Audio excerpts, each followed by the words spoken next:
Assalamualaikum warahmatullahi wabarakatuh. Saya Lukman Rafli Amar Ma'rufi, absen 24, ingin mempresentasikan tugas sejarah mengenai akulturasi budaya Nusantara dengan Hindu-Buddha. Yang pertama adalah seni bangunan.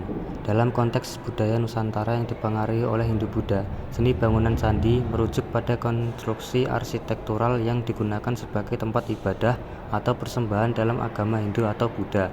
Candi-candi ini merupakan manifestasi visual dari kepercayaan dan praktik keagamaan masyarakat pada masa itu. B. Dalam konteks budaya Nusantara yang dipengaruhi oleh Hindu-Buddha, seni bangunan stupa merujuk pada konstruksi arsitektural yang merupakan struktur penting dalam agama Buddha. Stupa adalah monumen suci yang digunakan sebagai tempat pemujaan dan meditasi, serta sebagai tempat penyimpanan relik, sisa-sisa keramat, dari Buddha atau para biksu terkemuka. C. Langgam. Dalam konteks budaya Nusantara yang dipengaruhi oleh Hindu-Buddha, langgam merujuk pada gaya atau estetika dalam seni, arsitektur, musik, tari, dan berbagai aspek kehidupan budaya lainnya. D. Dalam konteks budaya Nusantara yang dipengaruhi oleh Hindu-Buddha, seni bangunan keraton merujuk pada istana atau kompleks istana yang menjadi pusat pemerintahan dan kebudayaan.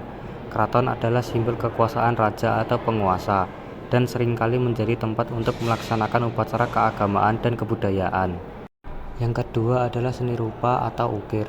Dalam konteks budaya Nusantara yang dipengaruhi oleh Hindu-Buddha, patung atau arka merujuk pada karya seni 3 dimensi yang menggambarkan dewa, dewi, atau tokoh-tokoh mitologis dari agama Hindu atau Buddha.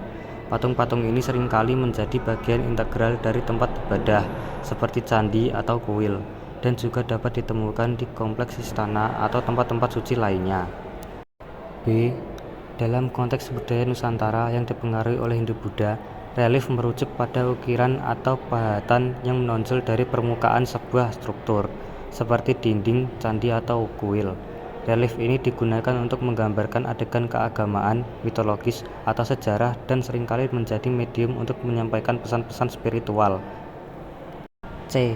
Dalam konteks budaya Nusantara yang dipengaruhi oleh Hindu-Buddha, Makara merujuk pada makhluk mitologis yang sering kali digambarkan dalam seni, terutama dalam arsitektur dan ukiran. Makara merupakan makhluk gabungan dengan elemen-elemen hewan seperti gajah, singa, dan ikan, dan seringkali memiliki fungsi sebagai elemen dekoratif pada bangunan. 3. Seni pertunjukan. A. Dalam konteks budaya Nusantara yang dipengaruhi oleh Hindu-Buddha, seni wayang merujuk pada seni pertunjukan tradisional yang menggunakan tokoh-tokoh boneka atau arka yang diproyeksikan pada layar. B. Dalam konteks budaya Nusantara yang dipengaruhi oleh Hindu-Buddha, seni tari merujuk pada seni pertunjukan, gerak tubuh yang diatur secara ritmis dan estetis. Seni tari ini seringkali mencerminkan tema-tema keagamaan atau mitologis dari kedua tradisi agama tersebut, seperti Ramayana atau Mahabharata dalam konteks Hindu-Buddha. C. Dalam konteks budaya Nusantara yang dipengaruhi oleh Hindu-Buddha, seni musik merujuk pada ekspresi seni yang melibatkan penggunaan suara, instrumen, dan ritme untuk menciptakan karya-karya musik yang menggambarkan tema-tema keagamaan atau mitologis dari kedua tradisi agama tersebut. 4.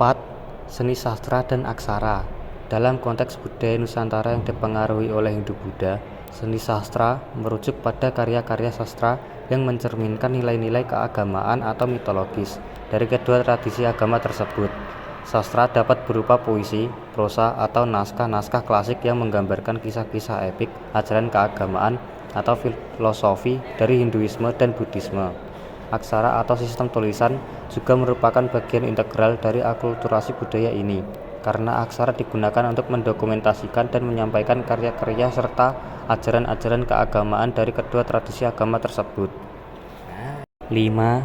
Sistem kepercayaan. Dalam konteks budaya Nusantara yang dipengaruhi oleh Hindu-Buddha, sistem kepercayaan merujuk pada keyakinan, nilai-nilai, dan praktik keagamaan yang berkembang di masyarakat yang terpengaruh oleh kedua tradisi agama tersebut. Sistem kepercayaan ini mencakup ritual, upacara, dan filosofi yang mencerminkan pengaruh Hinduisme dan Buddhisme dalam kehidupan spiritual dan sosial masyarakat Nusantara. 6. Sistem pemerintahan. Dalam konteks budaya Nusantara yang dipengaruhi oleh Hindu-Buddha, sistem pemerintahan merujuk pada struktur dan organisasi pemerintahan yang terbentuk di wilayah tersebut. Sistem pemerintahan ini mencerminkan pengaruh-pengaruh ajaran politik dan hukum Hindu-Buddha dalam pembentukan dan pelaksanaan kebijakan pemerintahan. 7. Arsitektur. Arsitektur pada masa akulturasi budaya Nusantara dengan Hindu-Buddha mencerminkan pengaruh kuat dari kedua kepercayaan tersebut. Berikut adalah beberapa elemen arsitektur yang menjadi bagian integral dari akulturasi ini. Candi, stupa, keraton. 8. Sistem sosial kemasyarakatan.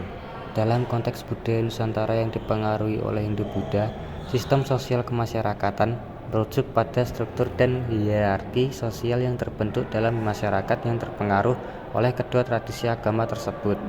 Sistem ini mencakup peran dan status sosial berdasarkan pada ajaran-ajaran agama, seperti kasta dalam Hinduisme atau sistem kelas dalam Buddhisme, yang mempengaruhi hubungan antara individu dalam masyarakat. 9. Pendidikan.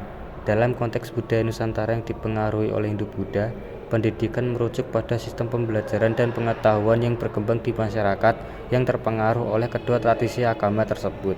Pendidikan dalam akulturasi budaya Hindu-Buddha di Nusantara mencakup pengajaran tentang ajaran-ajaran keagamaan, filsafat, sastra, seni, serta keterampilan praktis seperti pertanian, perdagangan, dan kerajinan. 10. Sistem kalender. Dalam konteks budaya Nusantara yang dipengaruhi oleh Hindu-Buddha, sistem kalender merujuk pada penanggalan waktu yang digunakan oleh masyarakat di wilayah tersebut. Sistem kalender ini mencerminkan pengaruh Hinduisme dan Buddhisme dalam menentukan siklus waktu, perayaan agama, dan kegiatan budaya.